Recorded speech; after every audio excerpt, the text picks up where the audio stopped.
Good morning students. अपना राष्ट्रीय आय संबंधी अवधारणा वाला टॉपिक चल रहा है, उसमें अपन ने राष्ट्रीय आय की विधियों के बारे में पढ़ा था। आज अपन राष्ट्रीय आय संबंधी अवधारणाओं के बारे में अध्ययन करेंगे कि राष्ट्रीय आय में कौन कौन सी अवधारणाएं आती है। हमने अभी तक जीएनपी की अवधारणा, जीएनपी का मतलब होता है सकल राष्ट्रीय उत्पाद या उत्पादन का विस्तृत रूप से विवेचन किया है। और ये जो सकल राष्ट्रीय उत्पाद है या जीएनपी है, इसका जो है बाजार भावों पर और साधन लागत पर दो चीज़ें होती है, फैक्टर कॉस्ट और मार्केट प्राइस। इन दोनों ही आधारों पर जो है जीएनपी निकाली जाती है। बाजार भावों पर जीएनपी जो मैंने आपको बताई थी कि एक देश में एक वर्ष में उत्पादित समस्त अंतिम वस्तुओं और सेवाओं के बाजार मूल्य का योग ही क्या कहलाता है, जीएनपी कहलाती है। ये आपको मैंने तीन विधियां जो थी उस समय आपको परिभाषा बता दी थी कि जीएनपी की अवधारणा के अंतर्गत क्या आता है, वो कि बाजार भावों पर यानी कि मार्केट प्राइस पर। मार्केट प्राइस इसलिए क्योंकि जो भी वस्तुएं उत्पादित होती है एक साल के अंदर एक देश में, उन सभी समस्त वस्तुओं का, और वस्तुएं भी कैसी होगी, अंतिम वस्तुएं होगी। क्यों? क्योंकि अंतिम वस्तुएं इसलिए ली जाती है इसमें क्योंकि अंतिम वस्तुओं के बाद उस वस्तु का क्या कर लिया जाता है, उपभोग कर लिया जाता है, इसलिए इसमें अंतिम वस्तुओं को शामिल किया जाता है। तो अंतिम वस्तुओं के बाजार मूल्य का योग ही क्या कहलाता है, आपका जीएनपी एट मार्केट प्राइस कहलाता है। इसके बाद अपन बात करते हैं तो जीएनपी के लिए अंतिम वस्तुओं और सेवाओं का बाजार भावों का मूल्य निकाला जाता है और इसमें विदेशों से प्राप्त शुद्ध साधन आय भी जोड़ी जाती है। क्यों?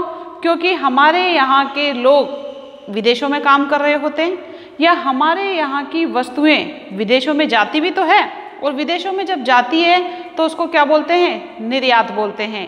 और हम उन वस्तुओं का आयात करते हैं जिन वस्तुओं का उत्पादन हमारे यहाँ पर या तो नहीं होता है या हमारे यहाँ पर उत्पादन कम होता है, इसलिए हम उन वस्तुओं का आयात करते हैं।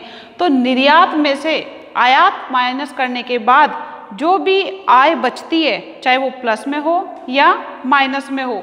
अभी आप देखो मैंने उस दिन आपको बताया था, अगर x is greater than m है तो हमारी राष्ट्रीय आय क्या होगी, धनात्मक होगी। लेकिन x लेस इंपोर्ट है यानी कि आयात है, निर्यात हो रहा है ज़्यादा, निर्यात हो रहा है कम और आयात हो रहा है ज़्यादा, तो आपकी राष्ट्रीय आय में क्या हो जाएगा, ऋणात्मक यानी कि माइनस हो जाएगी।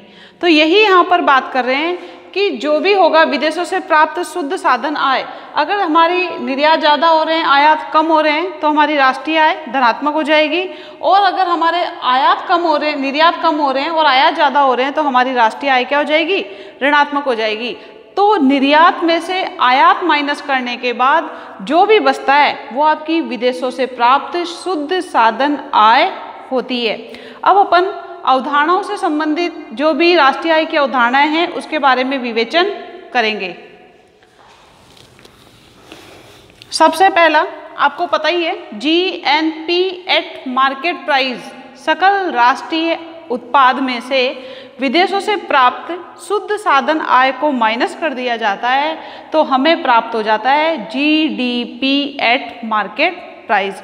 तो पहले अपन राष्ट्रीय अवधारणाएं जो कि एनपी से रिलेटेड होगी और फिर बाद में डीपी यानी घरेलू उत्पाद से संबंधित जो अवधारणाएं होगी उनको करेंगे। उन दोनों को इस प्रकार से करेंगे क्योंकि ये 7-8 प्रकार की अवधारणाएं हैं, तो आप लोगों का सारा मिक्सअप ना हो जाए, इसीलिए इसी तरीके से करना होगा अपने को कि पहले तो एनएनपी से आधारित अवधारणाएं करेंगे अपन और फिर अपन जो है डीपी से आधारित अवधारणाएं करेंगे।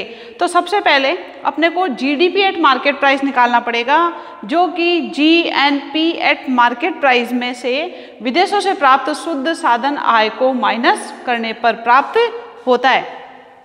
तो फर्स्ट अवधारणा हो जाएगी आपकी जीडीपी एट मार्केट प्राइस। अब जीडीपी एट मार्केट प्राइस कैसे प्राप्त होगी, आपको जीएनपी एट मार्केट प्राइस में से विदेशों से प्राप्त शुद्ध साधन आय, विदेशों से प्राप्त शुद्ध साधन आय को जब आप माइनस कर दोगे तो हमें जीडीपी एट मार्केट प्राइस प्राप्त हो जाएगी। और जब अपने एग्ज़ाम में ये क्वेश्चन आता है और जब आप फॉर्मूला लिखते हो तो आपको बिल्कुल ऐसे ब्रैकेट में ही देना है। ब्रैकेट में देने से क्या होगा, जो एग्जामिनर है जो कि आपकी कॉपी चेक करेंगे उनको एकदम से उनकी नज़र पड़ेगी और जब ये देखेंगे कि यार ये तो जो है बिल्कुल साफ और सही लिखा है और ब्रैकेट के अंदर लिखा है, ब्रैकेट में लिखने से एकदम से नज़र पड़ती है और वो फटाफट आपको मार्क्स दे देते हैं। और अपने को अब इसके नीचे जो वर्णन करना है वो वर्णन आपको बस यही करना है कि सकल घरेलू उत्पाद, ये डी घरेलू को शो करता है, एन राष्ट्रीय को शो करता है, तो सकल घरेलू उत्पाद जो कि बाजार भाव पर अपने को पता करना है तो आपको सकल राष्ट्रीय उत्पाद जो कि जीएनपी एट मार्केट प्राइस है उसमें से अपने को विदेशों से प्राप्त शुद्ध साधन आय को क्या कर देना है, माइनस कर देना है, तो आपको जीडीपी एट मार्केट प्राइस प्राप्त हो जाएगी। अब यहाँ पर बात करते हैं अपन विदेशों से प्राप्त शुद्ध साधन आय, जो कि मैंने आपको बताया था धनात्मक भी हो सकती है और ऋणात्मक भी हो सकती है। यानी हमारे एक्सपोर्ट यानी निर्यात ज़्यादा हुए आयात से तो ये प्लस में जुड़ जाएगा, और यदि हमारे आयात है ज़्यादा और निर्यात है कम तो हमारा इस जीएनपी एट मार्केट प्राइस में से विदेशों से प्राप्त शुद्ध साधन आय माइनस हो जाएगी और हमें जीडीपी एट मार्केट प्राइस प्राप्त हो जाएगी। तो आपकी पहली जो अवधारणा थी वो यही है, जीडीपी एट मार्केट प्राइस। सबसे पहले आपको ये अवधारणा डालनी है, फिर आपको ये फॉर्मूला लिखना है और फिर उस फॉर्मूले के नीचे आपको ये लिखना है जीडीपी एट मार्केट प्राइस को प्राप्त करने के लिए जीएनपी एट मार्केट प्राइस में से विदेशों से प्राप्त शुद्ध साधन आय को जब घटा दिया जाता है तो हमें जीडीपी एट मार्केट प्राइस प्राप्त हो जाता है। ऐसा का ऐसा ही लिखना है। यह आपकी फर्स्ट अवधारणा हुई। अब अपनी सेकंड अवधारणा निकलेगी। फर्स्ट अवधारणा से ही सेकंड अवधारणा, अब जैसे मैंने आपको पहले बता दिया कि पहले अपन एनएनपी वाली अवधारणाएं करेंगे, तो अब जीएनपी में से ही अपने अवधारणाएं निकलेगी जो कि एनएनपी से रिलेटेड होगी। NNP eight market price, NNP eight market price निकालने के लिए अपने को क्या करना है, जीएनपी एट मार्केट प्राइस में से मूल्य ह्रास को जब आप घटा दोगे तो आपको क्या प्राप्त हो जाएगा, एनएनपी एट मार्केट प्राइस प्राप्त हो जाएगा। अब पहली अवधारणा में से ही दूसरी अवधारणा निकलेगी, एनएनपी एट मार्केट प्राइस यानी कि जीएनपी एट मार्केट प्राइस में से मूल्य ह्रास। अब मूल्य ह्रास क्या होता है वो बताऊंगी मैं आपको। ये आपकी सेकंड अवधारणा हो गई जो कि बिल्कुल रटने की जरूरत ही नहीं है, सारा एक इक्वेशन से दूसरी इक्वेशन अपने आप ही निकल जाएगी और ये जो इक्वेशंस निकालोगे और लिखोगे उसी से आपको जो है इसका वर्णन कर सकते हो। अब आपको ये लिखना है एनएनपी एट बाजार भावों पर, एनएनपी एट, एनएनपी का मतलब होता है शुद्ध राष्ट्रीय उत्पत्ति, शुद्ध राष्ट्रीय उत्पत्ति या उत्पादन प्राप्त करने के लिए जीएनपी एट मार्केट प्राइस यानी बाजार भावों पर सकल राष्ट्रीय उत्पाद में से जब अपन मूल्य ह्रास माइनस कर देते हैं तो हमारा एनएनपी एट जो है मार्केट प्राइस प्राप्त हो जाता है। यानी जैसे अपन बात करते हैं जिसको अपन बोलते हैं शुद्ध उत्पाद, मूल्य ह्रास का मतलब होता है जो भी आपने मशीनें वगैरह ली थी उन मशीनों की टूट फूट में जो पैसा लगा है या जो नुकसान हुआ है उसको जब अपन माइनस कर देते हैं तो आपका जो बचता है वो शेष शुद्ध घरेलू उत्पाद बचता है। ये मैंने आपको एग्जाम्पल या उदाहरण देके बता दिया। जैसे अपन बात करते हैं, मैं अगर कोई बिजनेस करती हूँ और पेन की कंपनी खोल रखी है मैंने और पेन की कीमत कितनी है, 10 रुपये। पेन की कीमत कितनी है, 10 रुपये, कॉस्ट आ रही है उसकी 7 रुपये, तो मैंने वो पेन बेचा तो मुझे 10 रुपये प्राप्त हुए, लेकिन मेरा 10 रुपये प्रॉफिट नहीं है, मेरा प्रॉफिट कितना है, 3 रुपये, क्योंकि इसकी कॉस्ट भी तो लगी है। इसी प्रकार शुद्ध राष्ट्रीय उत्पाद की बात करते हैं तो कई बार जो है नुकसान होता है जो मूल्य ह्रास में शामिल किया जाता है, अगर उसको अपन माइनस कर देते हैं, जैसे कि 1000 क्विंटल उत्पादन हुआ है या 1000 करोड़ रुपए का उत्पादन हुआ है, इसमें से 5 करोड़ रुपए का नुकसान हो गया, आपने जो उत्पादन किया है उसमें जो टूट फूट हो गई, मशीनों में जो पैसा लगा है, इसके अलावा मशीनों को अपन ने वापस सही कराया है, जो भी लगा है ये माइनस होने के बाद तो आपका जो शेष आएगा वो 995 करोड़ रुपए जो आता है वो आपका क्या हो जाएगा, NNP एट मार्केट प्राइस हो जाएगा। तो पहली अवधारणा से दूसरी अवधारणा आराम से निकल जाएगी। नेक्स्ट बात करते हैं अपन थर्ड अवधारणा की, जो कि है NNP eight factor cost. NNP eight factor cost. Factor cost का मतलब क्या होता है, साधन लागत। ये तो है आपका बाजार मूल्य और ये है आपका साधन लागत। अब थर्ड जो अवधारणा है वो सेकेंड अवधारणा में से निकलेगी। NNP एट मार्केट प्राइस में से अपने को परोक्ष कर जो कि अप्रत्यक्ष कर होते हैं उसको तो माइनस कर दिया जाता है और सब्सिडी को जोड़ दिया जाता है। तो नेक्स्ट फॉर्मूला बनेगा आपका NNP eight market price minus अप्रत्यक्ष कर, जिसको आप क्या बोल सकते हो, परोक्ष कर भी बोलते हैं। परोक्ष कर माइनस किया और सब्सिडी जोड़ दी। सब्सिडी का मतलब क्या होता है, अनुदान, जो कि किसके द्वारा दिया जाता है, सरकार के द्वारा दिया जाता है। तो आपकी सेकंड अवधारणा से थर्ड अवधारणा अपने आप पे निकल के आ जाएगी। रटने की बिल्कुल भी आवश्यकता नहीं है, इसको सिर्फ अपने को समझ के करना है। कर दो प्रकार के होते हैं, बता दिया था मैंने आपको, प्रत्यक्ष कर और अप्रत्यक्ष कर। प्रत्यक्ष कर जो व्यक्ति की जेब से या व्यक्ति के हाथ से सीधे सरकार के पास जाते हैं, जैसे आयकर हो गया, निगम कर हो गया आदि। और अप्रत्यक्ष कर जो व्यक्ति के, पैसा तो व्यक्तियों से जाता है लेकिन वो इनडायरेक्ट वे में जाता है। जैसे आप सामान लेके आते हो तो आपने जो है दुकानदार को दिए, दुकानदार जहाँ से माल लेके आया उसने जो है थोक वाले को दिए, थोक वाले ने जो है कंपनी वाले को दिए और कंपनी वाले ने जो है सरकार को दिए। ये अप्रत्यक्ष कर में आता है, जिसको बिक्री कर आ गया, उत्पादन शुल्क आ गया, ये सारे आपके अप्रत्यक्ष कर होते हैं।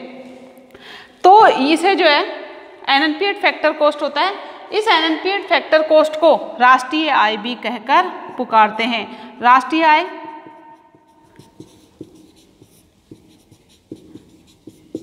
अब साधन लागत पर, उत्पादन के साधनों की अपन ने बात की थी, श्रमिक जो कि श्रम के रूप में, भूमि, पूंजी, सांसी, इन सबको जो प्रतिफल दिया जाता है वो NNP एट फैक्टर कॉस्ट ही तो होता है।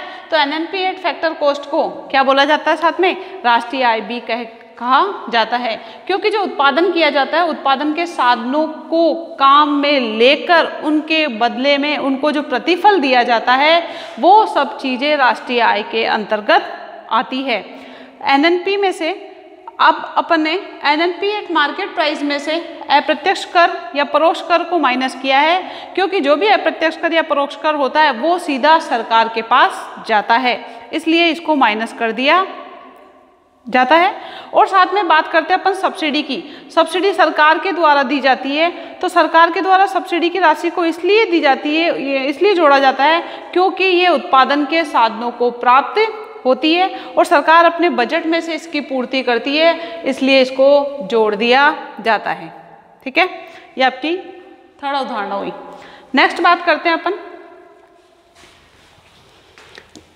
आप इसका जो है एक बार स्क्रीनशॉट ले लो।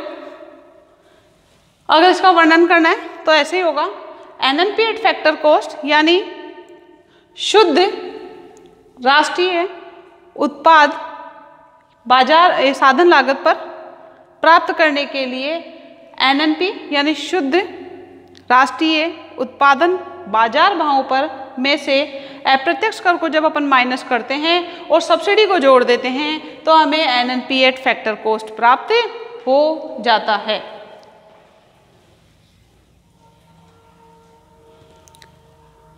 अब जो आपका GDP एट मार्केट प्राइस था, इसमें से अपन क्या निकालेंगे, NDP eight factor cost, NDP eight factor cost निकालेंगे, क्योंकि GDP एट मार्केट प्राइस तो निकला हुआ है,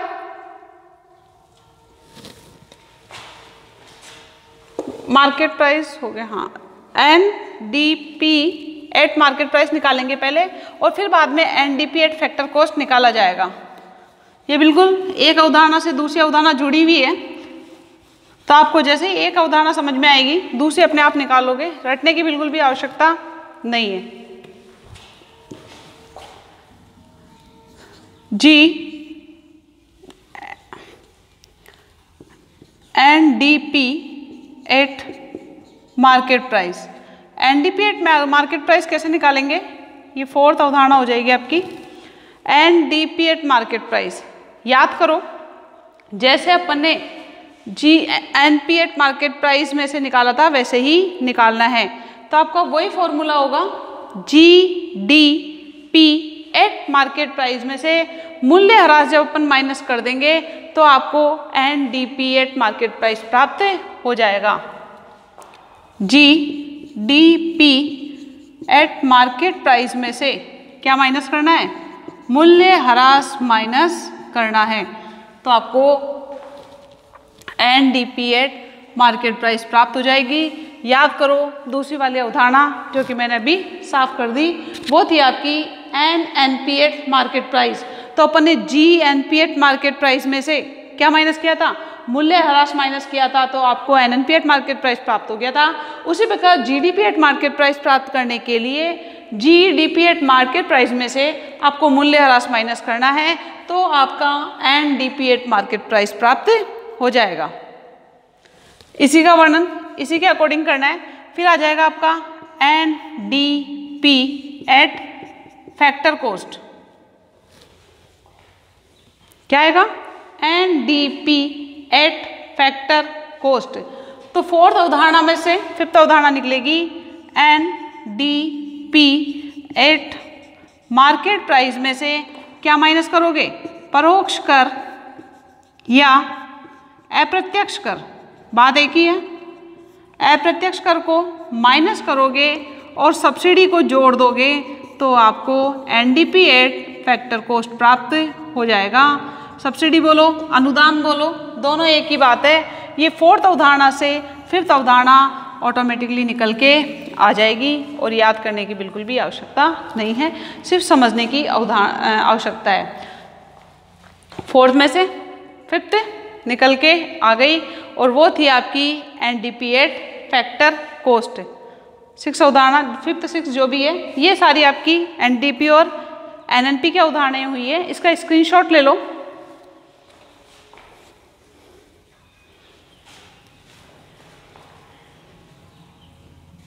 नेक्स्ट बात करते हैं अपन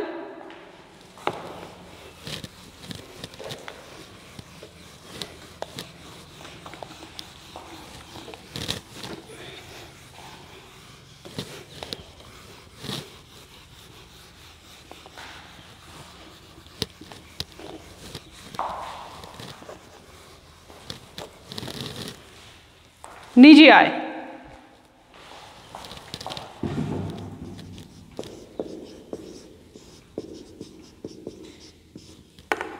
निजी आय कैसे ज्ञात की जाती है? छोटे क्वेश्चन भी आते हैं और कई बार अवधारणाओं से संबंधित बड़ा क्वेश्चन आ जाता है, तो उसमें सारी अवधारणाएं आ जाती है। ये चैप्टर काफ़ी इंपॉर्टेंट है, इसको आप थोड़ा सा ध्यान से पढ़ो। अगर कोई प्रॉब्लम्स आती है तो आप मुझे बिल्कुल मैसेज करिए, उसका मैं जवाब आपको दूंगी। निजी आय की बात करते हैं अपन, तो किसी भी देश में जो घरेलू आय होती है वो दो क्षेत्रों से प्राप्त होती है। कोई भी देश हो, उससे जो आय प्राप्त होगी घरेलू आय, वो दो स्रोतों से प्राप्त होती है। सर्वप्रथम एक तो निजी क्षेत्र और एक होता है सार्वजनिक क्षेत्र। आपको पता है, या तो व्यक्ति क्या करेगा? गवर्नमेंट जॉब करेगा, और अगर उसके पास गवर्नमेंट जॉब नहीं है तो वो प्राइवेट सेक्टर में या तो खुद का बिजनेस कर सकता है या प्राइवेट नौकरी वगैरह कर सकता है। तो आय का जो स्रोत होगा घरेलू आय का मतलब अपने देश के अंदर जो व्यक्ति काम करके आय प्राप्त कर रहा है वो घरेलू आय कहलाती है। तो ये दो स्रोतों से प्राप्त होती है, या तो निजी क्षेत्र के द्वारा या सार्वजनिक क्षेत्र के द्वारा। तो निजी क्षेत्र में जैसे फैक्ट्री हो गई, उसने फैक्ट्री खोल रखी है या खुद की शॉप खोल रखी है। खेत में अगर वो काम कर रहा है या खुद खेती कर रहा है, अगर कारखाने में काम कर रहा है या अगर वो गाड़ी वगैरह ट्रांसपोर्ट का काम कर रहा है, तो ये सारी चीज़ें निजी क्षेत्र के अंतर्गत आती है। बात करते हैं अपन सार्वजनिक क्षेत्र की। सार्वजनिक क्षेत्र में जैसे सरकारी विभागों में या जो उद्योग होते हैं उनमें काम करके व्यक्ति पैसा कमाता है, वो आपका सार्वजनिक क्षेत्र हो गया। जैसे गवर्नमेंट हॉस्पिटल में डॉक्टर्स होते हैं, टीचर्स होते हैं और भी बहुत सारे जो विभाग होते हैं जहाँ पर गवर्नमेंट सर्वेंट होते हैं, वो यानी सरकारी कर्मचारी जो होते हैं वो आपके सारे सार्वजनिक क्षेत्र के अंतर्गत आते हैं। तो घरेलू उत्पत्ति से मोटे तौर पर अगर अपन बात करते हैं, घरेलू आय चाहे वो सार्वजनिक क्षेत्र से हो चाहे वो निजी क्षेत्र से हो, तो उनसे प्राप्त आय में से राष्ट्रीय ऋणों का ब्याज व हस्तांतरण भुगतान जैसे पेंशन हो गई, बेरोजगारी भत्ता हो गया आदि जोड़ दिया जाता है, तो क्या प्राप्त हो जाती है? निजी आय प्राप्त हो जाती है। जैसे अपन बात करते हैं, कोई व्यक्ति जो काम कर रहा था उसे निजी क्षेत्र से 50,000 रुपये आय प्राप्त हो रही थी। चाहे आप सार्वजनिक क्षेत्र की बात कर लो चाहे आप निजी क्षेत्र की बात कर लो, अपन पहले निजी क्षेत्र की बात करते हैं। उसने कोई कंपनी खोल रखी है, कोई शॉप खोल रखी है या खुद का बिजनेस है, 50,000 रुपये कमाता है और उसने पैसा ब्याज पर दे रखा है। उसने पैसा क्या दे रखा है? ब्याज पर दे रखा है और उसे हर महीने 5,000 रुपये ब्याज के रूप में प्राप्त हो रहा है, तो उसकी जो निजी आय होगी वो कितनी हो जाएगी? 55,000 रुपये। बात करते हैं सार्वजनिक क्षेत्र की। अगर व्यक्ति रिटायर हो जाता है, रिटायरमेंट हो जाता है उसका, उसके बाद जो उसे पेंशन के रूप में जो आय प्राप्त होती है, या कोई व्यक्ति बेरोजगार है उसे बेरोजगारी भत्ते के रूप में जो आय प्राप्त होती है वो घरेलू आय के अंदर जोड़ दी जाती है, जिससे हमें निजी आय प्राप्त हो जाती है। तो आपको इसमें फॉर्मूले के लिए लिखना चाहो तो आप लिख सकते हो, निजी आय बराबर घरेलू आय प्लस राष्ट्रीय ऋणों पर ब्याज प्लस पेंशन बेरोजगारी भत्ता जो कि किसके द्वारा दिया जाता है? सरकार के द्वारा दिया जाता है। ये सब जोड़े जाने पर आपको निजी आय प्राप्त हो जाती है। तो या तो आप इसको ऐसे लिख सकते हो या आप जो है इसका सीधा वर्णन कर सकते हो कि जब निजी आय हमें प्राप्त करनी है तो घरेलू आय कोई भी अर्थव्यवस्था हो वो उसमें जो है घरेलू आय दो स्रोतों से प्राप्त होती है। एक हो गया आपका निजी क्षेत्र, एक हो गया आपका सार्वजनिक क्षेत्र। निजी क्षेत्र में मैंने आपको बता दिया, इसमें कारखाने आ गए, निजी दुकानें आ गई, खेत आ गए, खलिहान आ गए, खुद के परिवहन यानी ट्रांसपोर्ट वाले काम आ गए। सार्वजनिक क्षेत्र की बात करते हैं अपन, तो सार्वजनिक क्षेत्र में आपका क्या आ गया?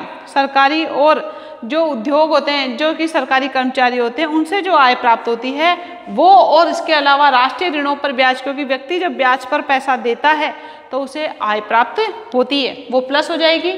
पेंशन के रूप में अगर पैसा आ रहा है तो वो प्लस हो जाएगा, बेरोजगारी भत्ते के रूप में अगर पैसा आ रहा है तो वो प्लस हो जाएगा, और ये सारा जुड़ के आपका निजी आय बन जाता है। नेक्स्ट बात करते हैं अपन वैयक्तिक आय की।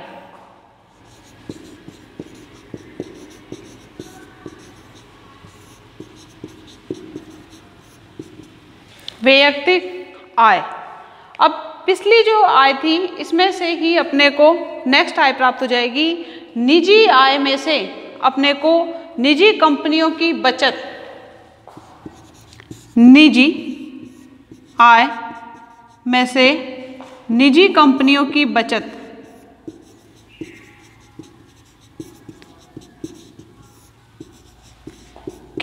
को माइनस करते हैं, और निगम कर किस पे लगते हैं? कंपनियों पे तो लगते हैं। उसको जब अपन माइनस कर देंगे, क्योंकि कर किसको प्राप्त होते हैं? कर सरकार को प्राप्त होते हैं, तो वो माइनस हो जाते हैं। बचत की अपन बात करते हैं, अगर कोई बिजनेसमैन जो है काम कर रहा है और वो बचत खुद की बचत होगी, वो उस बचत को उत्पादन के साधनों को नहीं देगा, इसलिए इसको माइनस कर दिया जाता है। इस प्रकार जो व्यक्ति को आय प्राप्त होगी वो वैयक्तिक आय कहलाएगी। तो निजी आय में से जब आप कंपनियों की बचत माइनस करोगे, निगम कर माइनस कर दोगे, तो आपकी वैयक्तिक आय आ जाएगी। स्क्रीनशॉट ले लो इसका भी।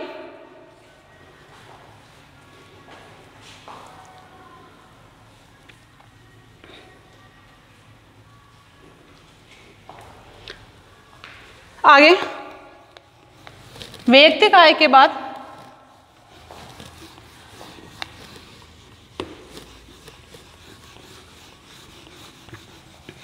बात करेंगे अपन वैयक्तिक प्रयोज्य आय। वैयक्तिक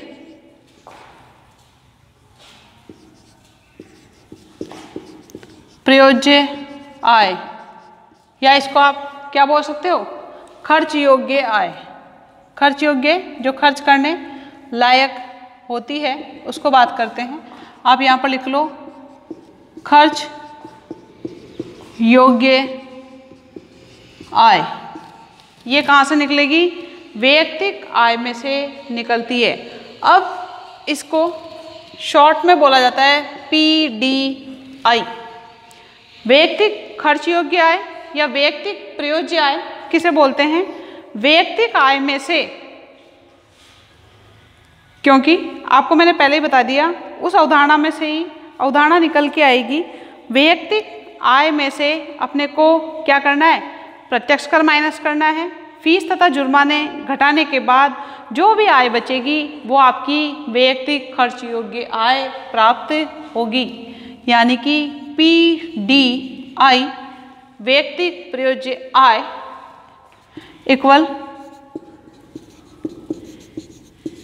वैयक्तिक आय माइनस प्रत्यक्ष कर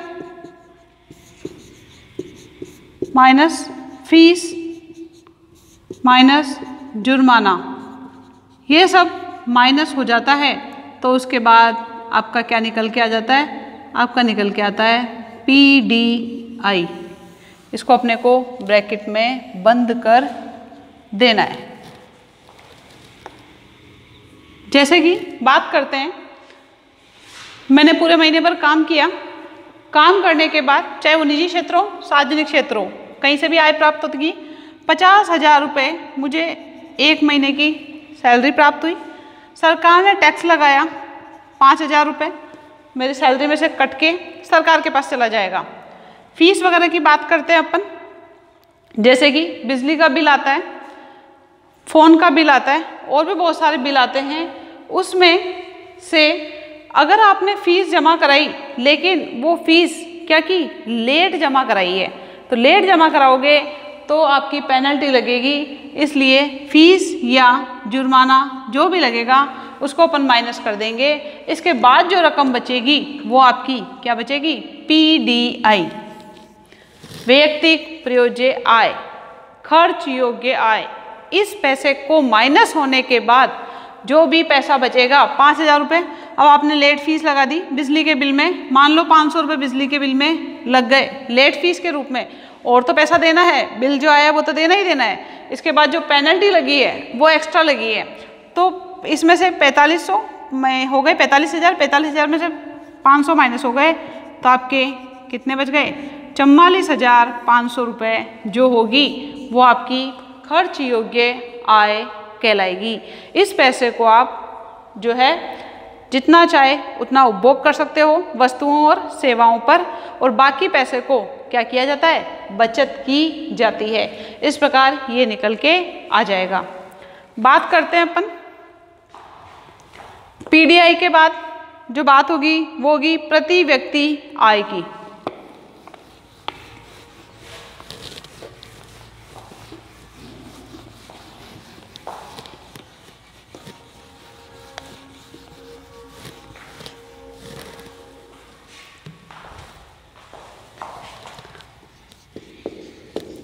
प्रति व्यक्ति राष्ट्रीय आय।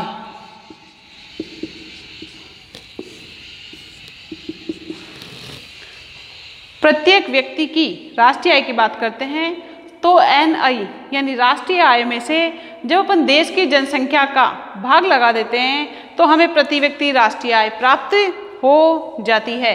यानी कि आपको ये लिखना है, राष्ट्रीय आय यानी नेशनल इनकम में से जब अपन देश की जनसंख्या का भाग लगा देंगे तो व्यक्ति की राष्ट्रीय आय निकल कर आ जाती है या प्रति व्यक्ति आय निकल कर आ जाती है। फॉर्मूला है NI/P, अर्थात राष्ट्रीय आय, क्या लिखोगे?